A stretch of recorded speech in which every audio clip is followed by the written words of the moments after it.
तो पानी रहिया। रुकी आवा तानी।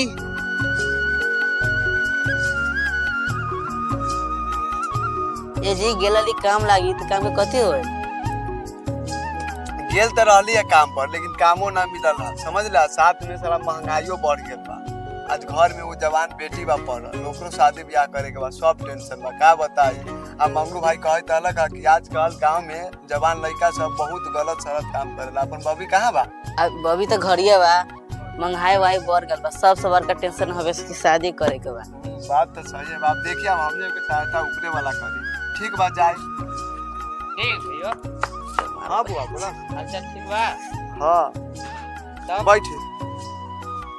रोपने उपने का टाइम आ गइल बा। ए अभी तो अभी हमार बीए ना तैयारी भेल बा, समझला। प्लस में पानी उनी बारिश तो नहीं होत बा। तोर हो गए ना हमरो अभी बचलिए बा। तो तोला तू रहा भइयो आई बा। तोला मैदान का क्या बता ली के? ठीक बा।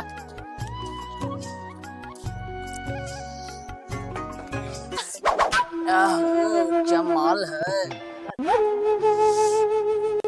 बाप रे बाप, माल तो बड़ी टाइट बा।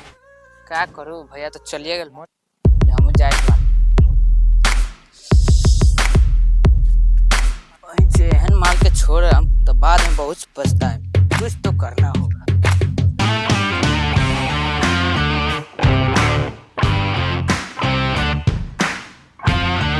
बेसा है तेलुआ हमार ताकत और ना जो सरा मारा छु पाद। अरे सर उधर उधर हमला ताकत है। मारे तब न पादम। अच्छा सर अपना रेते कस के मार ले ना। बड़ा सुना मारा में तोर गार के नली नहीं। सरा पहले जो ना पाद नहीं पदा तो सर तोर गार ना फाड़ दे माई।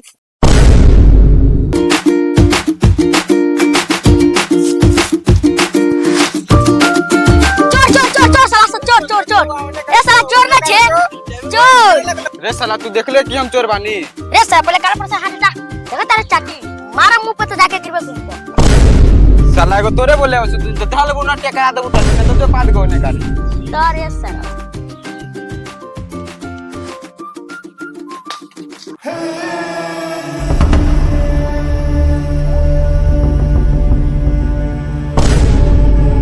ए जरे ने गन बिग मेरे बिगन रंगदार बनता बिगन छोड़ा। ए बाबू मेरे सामने आओ सामने। ए भैया रे चलते इस साला बड़ा रंगदार में की बात बारे गेंद नहीं के बिगत। ये गेंद तुहार हो। हां तू परे इधर से। दूसरा लगता है हमको बारे में तू जानता नहीं है रे। नहीं जानते। कौन है रे? कौन है रे? कौन है? हट जाओ। ए तू मेरा इन्फॉर्मेशन दो इसको। पकड़ते भैया जी हमार काम करेला बालू के नाम बा कालू के। दिन रात जेने ना तेने मकई में धराता है। एक बार तक गाड़ देवे के नवा ताकत। एक मिनट रे सारा बा तू हमारे लड़ाई करता रह के हिनाई रे। सॉरी भैया जी गलती हो गई कर। हां तो लिमिट मेरा समझ ले। वो हमार नाम का बा भालू ना बा भालू। कितना कर रेल देली समझ ले।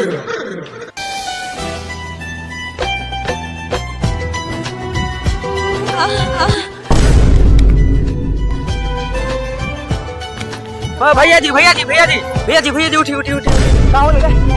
पता करी लड़की कौन है रे? ई तो मत दिल में धस कर ले यार। चली बैठ के बात कर जाए। चल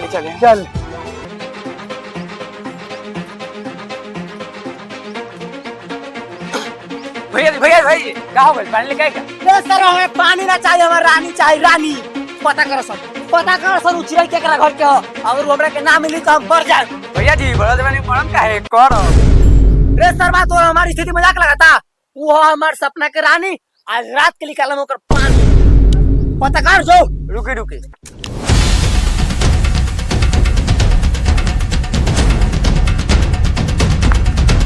भैया जी रे सर भैया रे का भइल रे साला? इतना कुत्ता लेका हबत का रे? कुत्ता लेका भोकत नहीं बनी। आ के सपना के रानी में सुजान कटे आइल बा। चली नहीं ये बार काम बारे लइया का क्या बतानी।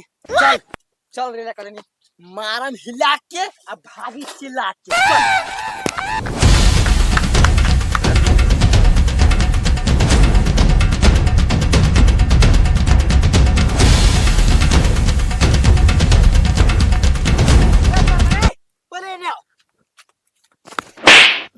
साला कब से पीछे ना झूठी बता रहे बाड़े।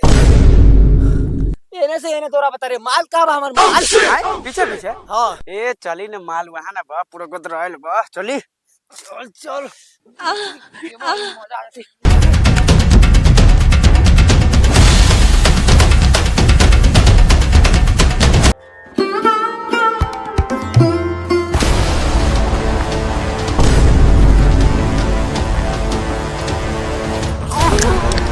बचाओ बचाओ बचाओ पकड़ भाई उसे ले जा।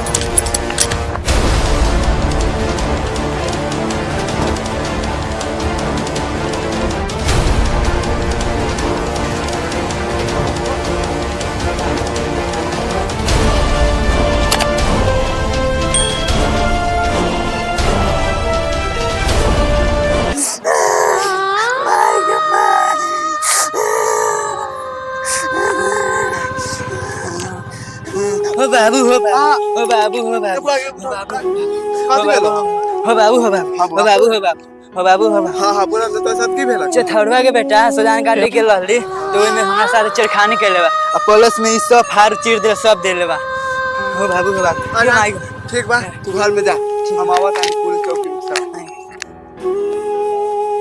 साला इतना आपका चथरुआ के बेटा के कि वो हमारा बेटी के साथ मकई में छेड़खानी करी अगर आई यही बात के हम दबा दे तो कल चल के समाज में और बेटी के साथ छेड़खानी कर सके भाई चाचा बाकी बात की हम अभी जाके पुलिस चौकी में बताई और एक बार अरेस्टमेंट के हम ऑर्डर करवाइए एफआईआर अभी दर्ज करवाइए।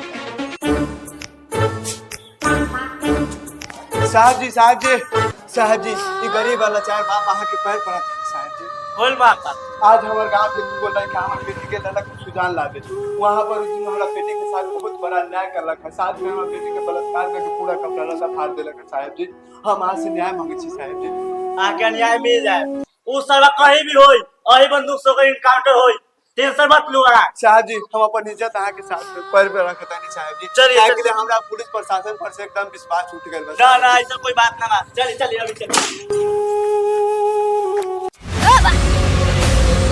बहुत चतुर के घर जानता है गांव में हम नहीं जानते चतुरु पेतरु के घर हमारा यही काम रह गया है। लोग है गांव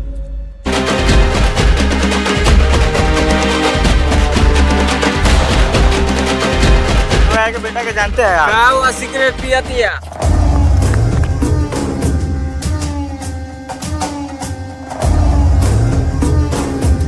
अरे बाप रे उठ तो मजा के हम आपको सजा देवा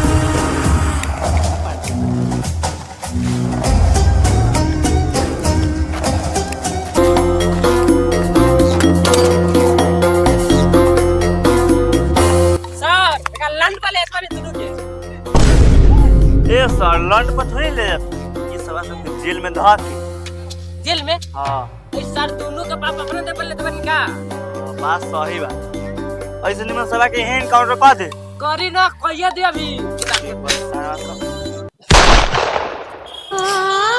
क्या हो गया है आजकल के युवाओं को दूसरे को माँ बहन के देखते ही उसके मन में एक गलत भावना पैदा होता है और इसी गलत भावना के कारण वो नादानी कर बैठते हैं और अपना जान गंवा बैठते हैं। जैसे कि आपने वीडियो के माध्यम से देखा कि 2 युवकों ने गलत भावना के कारण अपना जान गंवा बैठा। तो हम समाज के सभी युवाओं से ये गुजारिश करना चाहेंगे कि दूसरे को माँ बहन को भी अपना ही माँ बहन समझे और उसको इज्जत दे।